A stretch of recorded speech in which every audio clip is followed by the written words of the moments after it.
വേറെ ആരോട് എന്തോ സംസാരിച്ചപ്പോൾ അവർ വിശേഷം ചോദിച്ചപ്പോൾ ഞാനാ പറഞ്ഞു. ഇവളിങ്ങനെ നിന്നിട്ടുണ്ട് തട്ടണം. ഞാൻ എന്താ ഞാൻ UKG പാസ്സായി എന്ന് പറ. UKG പാസ്സായി എന്ന് പറയാൻ പഠിക്കും കേട്ടോ. ഇരുന്ന് കുത്തിയിരുന്ന് പഠിക്കുന്ന ഒരു പ്രകൃതമാണോ അതോ ഇങ്ങനെ? ആ സ്കൂളിലെ ആൾക്കാർ പറയുന്നത് നിങ്ങൾ ഒന്നും പഠിപ്പിക്കരുത്. മാതാപിതാക്കളോട് പറഞ്ഞ ആദ്യത്തെ മീറ്റിംഗ് അതായിരുന്നു. ഓക്കെ, നിങ്ങളുടെ കുട്ടികൾ ഇവിടെ വരട്ടെ, അവരെന്താ പഠിച്ചതെന്ന് ഒരു സമയം കഴിയുമ്പോൾ നിങ്ങൾക്ക് മനസ്സിലാവും എന്ന് പറയുന്നുള്ള. പക്ഷെ അവിടുത്തെ കുട്ടികളൊക്കെ നമ്മൾ ഇവരൊന്നും പഠിക്കണമെന്ന് കാണില്ല. പക്ഷെ അത് കഴിഞ്ഞ് പിന്നെ ഇടയ്ക്കിടയ്ക്കാണ് ഈ ഹോംവർക്ക്. പക്ഷെ ഹോംവർക്ക് എന്ന് പറഞ്ഞാൽ ഇവക്കുള്ള പണിയാണ്. അത് എല്ലാ മാതാപിതാക്കൾക്കും അത് കൂടുതൽ അമ്മമാരാണ്. ഇപ്പൊ കണ്ടില്ല, അത് വരച്ച് അതൊട്ടിച്ച് ഇത് വെച്ച്. ചേച്ചി ആയിരിക്കും അല്ലേ ഇരുന്ന് ചെയ്യുന്ന? കാരണം ഇല്ല, കാവ്യ ചേച്ചി കാവ്യാണ് ചെയ്യുന്നത്. വിചാരിച്ചു ഇവളുടെ ചേച്ചിയാന്ന് വിചാരിച്ചു. മീന. എന്നാലും ഞാൻ ഒരു കാര്യം ചോദിക്കട്ടെ ദിലീപേണ്ണ, കാരണം കാവ്യ ചേച്ചീനെ അത്രയും സ്കൂൾ കാലം തൊട്ട് കണ്ട ഒരാളാണ് ദിലീപ്. പിന്നെ ഇതാ ഭാര്യയായി, ഇപ്പൊ അമ്മയായി ചേച്ചി, ഇപ്പൊ കാവ്യ ചേച്ചി. അപ്പൊ ഈ ഒരു ട്രാൻസിഷൻ എങ്ങനെ നോക്കി കാണുന്നു ദിലീപ്? വളർന്നുകൊണ്ടിരിക്കുമല്ലോ, അപ്പൊ നമുക്കൊന്നും ചെയ്യാൻ പറ്റില്ല. എന്നാൽ ഈ അമ്മയായപ്പോ ഭയങ്കര റെസ്പോൺസിബിൾ, ഒരല്പം വഴക്കൊക്കെ പറയുന്ന ഒരു അമ്മയായോ ചേച്ചി, അതോ സോഫ്റ്റ് ആയിട്ടുള്ള അമ്മയാണോ? സോഫ്റ്റ് ഒന്നുമല്ല, പെട്ടെന്ന് അത് പണ്ട് തുടങ്ങി നമുക്ക് പെട്ടെന്ന് ദേഷ്യം വരുന്ന ഒരാളാണ്, ഷോർട്ട് ടെമ്പേർഡാണ്. അപ്പം അത് ഞാൻ പറയാം, കൊച്ചുങ്ങളെ തല്ല്, അങ്ങനെ വഴക്ക് പറ, അങ്ങനെയും ചെയ്യരുത്. അങ്ങനെ പറഞ്ഞ് മനസ്സിലാക്കിയാൽ മതി. പിള്ളേർക്കൊക്കെ നമ്മൾ ഏത് കുട്ടികളാണെങ്കിലും പറഞ്ഞ് മനസ്സിലാക്കി കഴിഞ്ഞാൽ അതിൻ്റെ ഒരു രീതിയിൽ അവർക്ക് മനസ്സിലാവും. അല്ല തല്ലുപിടുത്തം അങ്ങനത്തെ പരിപാടി മീനുട്ടിനെ ഇന്നവരെ തല്ലിയിട്ടില്ല. ഇപ്പം മീനുട്ടി പഠിച്ച് ഡോക്ടർ എന്ന് പറയുന്ന സ്ഥലത്ത് വരെ എത്തി. പക്ഷെ നമുക്ക് ദൈവം അനുഗ്രഹിച്ച് ഇന്നവരെ തല്ലിട്ട് വന്നിട്ടില്ല. അവളെ വളരെ ഇതായിട്ട് വിളിച്ചു കഴിഞ്ഞാൽ അപ്പം തന്നെ അവൾക്ക് മനസ്സിലാവും, ടോൺ മാറിയാൽ മനസ്സിലാവും. അപ്പം അതുമല്ല, നമ്മൾ പല കുട്ടികൾ കുസൃതികൾ തന്നെയാണ്. ഇവക്കൊരടി കൊടുത്തിട്ടുണ്ട് ഞാൻ. കാരണം വെച്ചിട്ടുണ്ടെങ്കിൽ എന്തോ എടുത്തു വാരും, പക്ഷെ പിന്നീട് എടുത്തിട്ടില്ല. ആരെ പോയിട്ട് പുറകെ പോയിട്ട് പിടിക്കുക. അപ്പൊ ആദ്യം തുടരുന്ന് പറഞ്ഞു, പക്ഷെ നോക്കിയിട്ട് പിന്നെയും പോവുക. അപ്പോ അതോടെ അപ്പം. പക്ഷെ എനിക്ക് തോന്നുന്നു ദിലീപേട്ട ഭയങ്കര നേരം പോക്കായിരിക്കും ആളും കൂടെ ഉള്ള സമയത്തൊക്കെ. കാരണം വെച്ചാൽ ഞാൻ മീനാക്ഷി ഉള്ള സമയത്ത് ശരിക്കും പറഞ്ഞാല് എനിക്കത് മിസ് ചെയ്തിരുന്നു. ഞാൻ ആ സമയത്ത് എൻ്റെ സിനിമകൾക്ക് ഭയങ്കര ഹിറ്റുകളും, ഞാൻ ഓരോ സിനിമയുടെ പുറകെ ഇങ്ങനെ കണ്ടിന്യൂസ് സിനിമയുടെ പുറകെ പോകല. അപ്പം ആ സമയത്ത് ശരിക്കും പറഞ്ഞാൽ ആ പ്രായം എനിക്ക് ആസ്വദിക്കാൻ പറ്റിയിട്ടില്ല. ആ 2-3 വയസ്സ് എന്ന് പറയുന്നത് ശരിക്കും മിസ്സിങ് തന്നെയാണ്.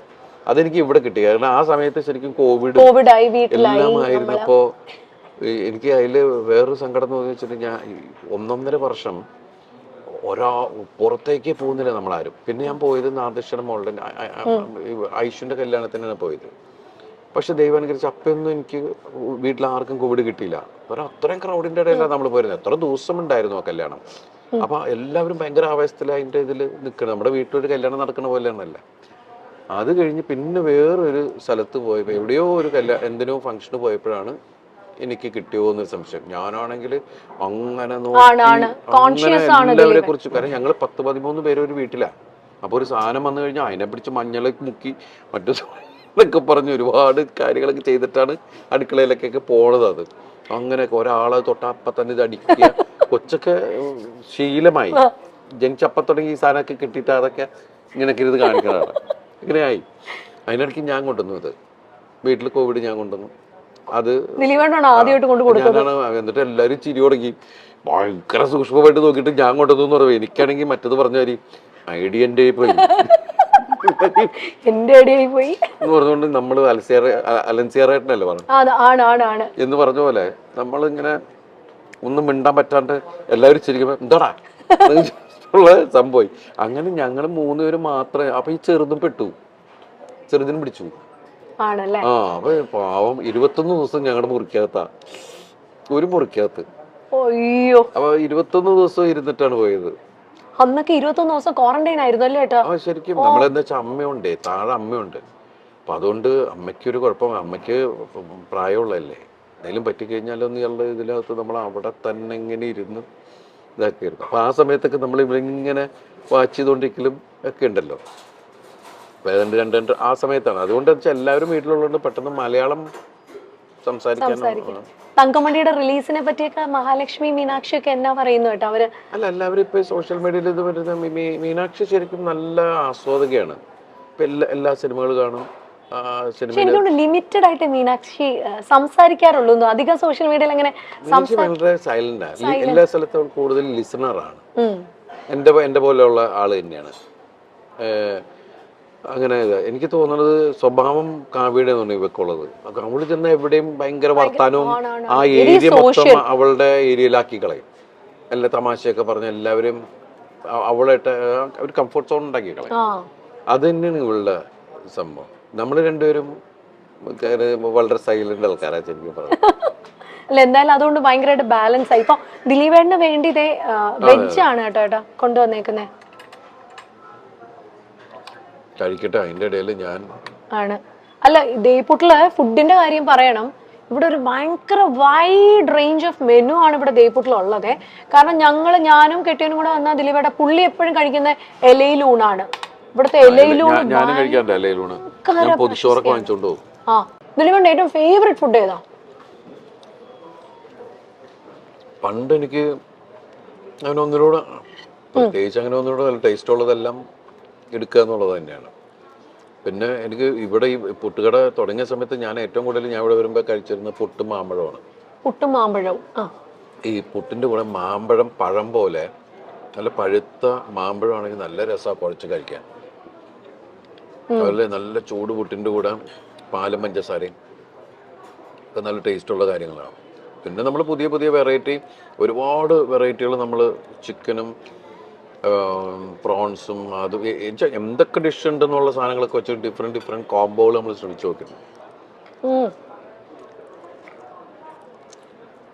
മില്ലറ്റ് പുട്ടുണ്ട് ഇവിടെ. Millet puttu, wheat puttu, ragi puttu, oats puttu.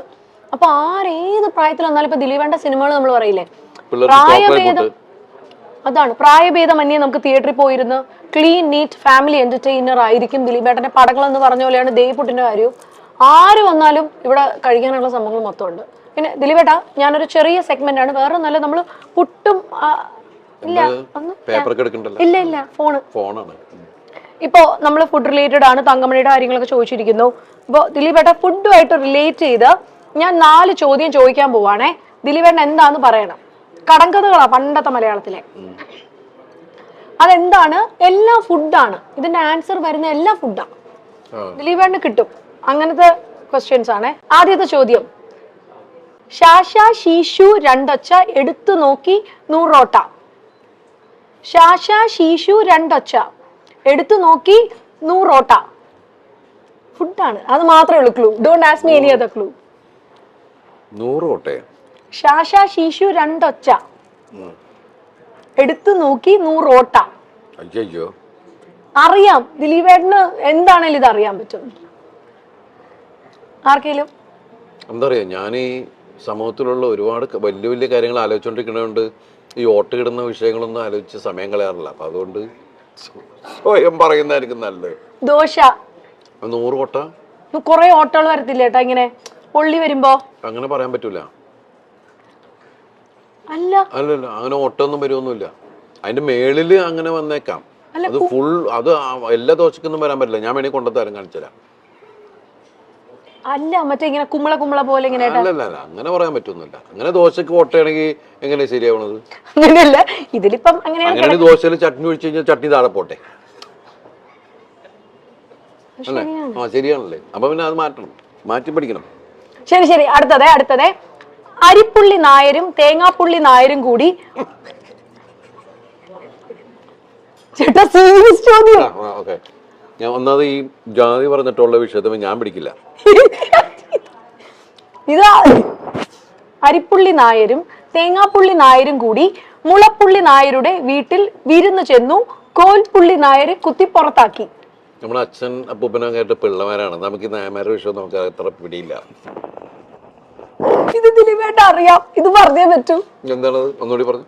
അരിപ്പുള്ളി നായരും തേങ്ങാപ്പുള്ളി നായരും കൂടി മുളപ്പുള്ളി നായരുടെ വീട്ടിൽ വിരുന്ന് ചെന്നു. കോൽപ്പുള്ളി നായര് കുത്തി പുറത്താക്കി. കോൽപ്പുള്ളി നായര് കുത്തി പുറത്താക്കിയ എന്താണത്? പപ്പടോ? എന്താണ്? പുട്ട്. അതാണത്. ഒന്നുകൂടി ചോദിക്കാം. അത് പുട്ട്. ഇനി വളരെ എളുപ്പമാണ്. അരിപ്പുള്ളി നായര് ക്ലാരിറ്റി പറയണം എല്ലാത്തിനും. അരിപ്പുള്ളി നായര് അരിപ്പുള്ളി എന്ന് പറഞ്ഞാൽ അരിമാവ്, അരിപ്പൊടി. പുള്ളി എന്ന് പറയണ അതെനിക്കറിയില്ല കേട്ടാ. ഒരു കാര്യം പറയുമ്പോ അതിന് വ്യക്തമായിട്ട് അറിവുണ്ടാവണം. അരിപ്പുള്ളി നായര്, പിന്നെ അടുത്തത് തേങ്ങാപ്പുള്ളി നായര്. പുള്ളിയായിട്ട് എന്താ ഇതാണ് ബന്ധം? പുള്ളി എന്ന് പറയുമ്പോ കാക്കപ്പുള്ളി, അങ്ങനത്തെ പുള്ളി പോലത്തെ നമ്മൾ മറ്റേ പുള്ളി എന്നൊക്കെ പറയില്ല, ആ പുള്ളി ഈ പുള്ളി, അങ്ങനത്തെ പുള്ളിയാണ് ഇതില്. അപ്പൊ അരിപ്പുള്ളിയും തേങ്ങാപ്പുള്ളിയും. എന്നിട്ട് പുള്ളി നായരും ചെന്ന് മുളപ്പുള്ളി കുത്തുന്ന ആളാണ് നായര്. പിന്നെ എല്ലാരും നായന്മാരാ. ശരി ചേട്ടൻ വെറുതെ ഇത് വർഗീയത. മുളപ്പുള്ളി നായർ, അത് മുളയായിരിക്കും ഉദ്ദേശിക്കുന്നത്. മുളയിന്റെ അകത്ത് മുളപ്പുള്ളി നായരുടെ വീട്ടിൽ വിരുന്ന് ചെന്നു, കോൽപ്പുള്ളി നായര് കുത്തി പുറത്താക്കി എല്ലാ നായന്മാര്. അപ്പൊ ലാസ്റ്റ് കോൽപ്പുള്ളി നായര് കുത്തി പുറത്താക്കി. ഇതെവിടെ കറക്റ്റ് ആയിട്ടാ? പുട്ടാണ് കേട്ടോ. അത് വരവെച്ചു. ഞാൻ പുതിയൊരു ഐറ്റം പഠിച്ചു. പുതിയൊരു കാര്യം പഠിച്ചു. ഇനി അടുത്തതാണ് കേട്ടോ. ഇത് ഭയങ്കര എളുപ്പമാണ്. ചോദ്യം ചോദിച്ചാ പോരെ? ഇത് എളുപ്പമുള്ള ചോദ്യമാണ്. ശാശി ശുമ്മ കെട ശപ്പൻ നായരുടെ മേലെ ചോദിക്കുന്നില്ലെങ്കിൽ ചിലപ്പോ ദിലീപേട്ടനെ കൊല്ലും. ശാശി ശുമ്മ കെട ശപ്പൻ നായരുടെ മേലെ കെട. ഇത് പണ്ടേട്ടാ, ഇപ്പൊ 1986 നമ്മുടെ സംഘടനയുടെ കാര്യം പറഞ്ഞ പോലെ പണ്ട് നമുക്ക് വംശനാശം വന്ന്. എനിക്ക് അത്ര ഏജ് ഇല്ല, അതുകൊണ്ട് എനിക്ക് പിടികിട്ടണല്ലോ ഇതെന്താന്ന്. ആ സമയത്ത് ഉണ്ടായിരുന്ന ആൾക്ക് പെട്ടെന്ന് പറയാൻ പറ്റും. ഇത് വേറൊന്നല്ല കേട്ടോ. അതിന്റെ ശപ്പൻ നായരുടെ മേലെ കെട എന്ന് പറയുമ്പോ നമ്മുടെ കടുക് താളിച്ച് ഒഴിക്കുന്നതിനെ പണ്ട് പറഞ്ഞുകൊണ്ടിരുന്ന ഇങ്ങനെയുള്ള കൂറപ്പേരുകൾ. ഇനി ഒരെണ്ണം കൂടെ ഉള്ളേ. ഇത് ശാശി ശുമ്മ കെട. ഞാൻ പറയുന്നില്ല. ഇത് കടുക് താളിച്ച് പുറത്തൊഴിക്കുന്നത്, കറിയുടെ പുറത്തൊഴിക്കുന്നതിനെയാണ് അത് പറയുന്നത്. അതൊക്കെ പണ്ട് അന്യം നിന്ന് പോയതാ. ഒരെണ്ണം കൂടെ ഉള്ളു, ഇത് പറയാൻ പറ്റുന്നില്ല. വേണം. പച്ചയ്ക്കൊരു കെട്ട് ചുട്ടാലൊരു കൊട്ട. പച്ചയ്ക്കൊരു കെട്ട് പപ്പടം. കറക്റ്റ്. ഇത്രയേ ഉള്ളൂ. ദിലീപേട്ടൻ അറിയൊക്കെ ചെയ്യാം കേട്ടോ. ചുമ്മാ അല്ല, ഞാൻ അറിഞ്ഞത് പെട്ടെന്ന് പറഞ്ഞ പിന്നെ കാര്യമില്ലല്ലോ നിങ്ങൾക്ക്. അങ്ങനെ നിങ്ങൾ എന്റെ വായിന്ന് എന്തെങ്കിലും കുരുത്തക്കേട് കേൾക്കാനാണല്ലോ പറയണത്. അപ്പൊ ഞാൻ എന്തെങ്കിലും പറയണ്ടേ? ഒരിക്കലും ഞാൻ അങ്ങനെ ഒരിക്കലും ദിലീപേട്ട ഒരിക്കലും ഇല്ല. നമ്മൾ എത്രയോ വേദികളിൽ നിന്നിട്ട് ഞാൻ അമിതമായി കളിയാക്കിയിട്ടുള്ളതാണ്. എന്നെ ഞെട്ടിപ്പോയി. ഞങ്ങളൊരു സ്റ്റേജിൽ ദിലീപേട്ട എൻട്രിക്ക് ഭയങ്കര റേറ്റിംഗ് കിട്ടിയ ഒരു ഇവന്റ് കൂടിയായിരുന്നു ഞങ്ങളുടെ. മാമാങ്കം എന്ന് പറഞ്ഞ മറ്റേ നമ്മുടെ മിമിക്രി ആർട്ടിസ്റ്റ് അസോസിയേഷന്റെ ഒരു ഇവന്റ്. ദിലീപേട്ടൻ ഡാൻസ് കളിച്ചോണ്ടാ വന്നത്. ഞാൻ ഞെട്ടിപ്പോയി. കാരണം നമ്മളൊന്നും പ്ലാൻ ഒന്നും ചെയ്തിട്ടുണ്ടായിരുന്നില്ല. എന്ത് അസാധ്യമായിട്ടാണ് ഡാൻസ് ചെയ്തത്. ശരിക്കും പറഞ്ഞ ഡാൻസ് ക്ലാസ്സിൽ എവിടെയെങ്കിലും ദിലീപേട്ടൻ പോയി പുറത്ത് പോയി ഓസ്ട്രിയ, ഇംഗ്ലണ്ട് എവിടെയെങ്കിലും പോയി ഡാൻസ് പഠനം നടത്തിയിട്ടുണ്ടോ? ഒരു സ്ഥലത്തും പോയിട്ടില്ല. ഒന്നും പോയിട്ടില്ല. അങ്ങനെ പോയിട്ടുണ്ടെങ്കിൽ ഈ ക്ലാസ്സിൽ നിന്ന് തന്നെ പുറത്താക്കിയിട്ടുണ്ടാവും. ഞാൻ മോശപ്പെട്ട ഡാൻസർ തന്നെയാണ്. എനിക്ക് ഡാൻസ് ഒന്നും അറിയൊന്നുമില്ല. അല്ലല്ല, ഞാൻ നന്നായിട്ട് ഡാൻസ് കളിച്ചിട്ടുണ്ടെങ്കിൽ ഡാൻസ് മാസ്റ്റർമാരുടെ എടുക്കാം. ഞാൻ ഇതൊക്കെ നമ്മള് പണ്ട് സിനിമയിൽ ഇങ്ങനെ നടനാവുന്നൊക്കെ ഉണ്ടായിരുന്നെങ്കിൽ അത് പഠിക്കാൻ പോയാൽ മതിയായിരുന്നു. ഡാൻസും ഫൈറ്റും ഒക്കെ പഠിക്കാൻ പോയി കഴിഞ്ഞാൽ നമ്മളിങ്ങനെ ആഗ്രഹം കൊണ്ട് വന്ന് ഇങ്ങനെയൊക്കെ ആയി എന്ന് പറയുമ്പോൾ ഉണ്ടാവുന്ന പിന്നെ ആ സമയത്ത് മലയാളികൾക്ക് ഏറെ ഇഷ്ടമുള്ള മലയാള സിനിമയുടെ എവർഗ്രീൻ കോംബോയാണ് കാവ്യയും ദിലീപും. ദിലീപ് കാവ്യ ജോഡികളുടെ സിനിമകൾ എല്ലാം ഹിറ്റായി മാറിയിട്ടുണ്ട്. ഒരു സമയത്തിന് ശേഷം ഇവർ ജീവിതത്തിലും ഒന്നായപ്പോൾ ആരാധകർക്കും അത് സന്തോഷം തന്നെയായിരുന്നു. ഇരുവർക്കും ഇപ്പോൾ ഒരു മകൾ കൂടിയുണ്ട്, മഹാലക്ഷ്മി എന്ന മാമാട്ടിക്കുട്ടി.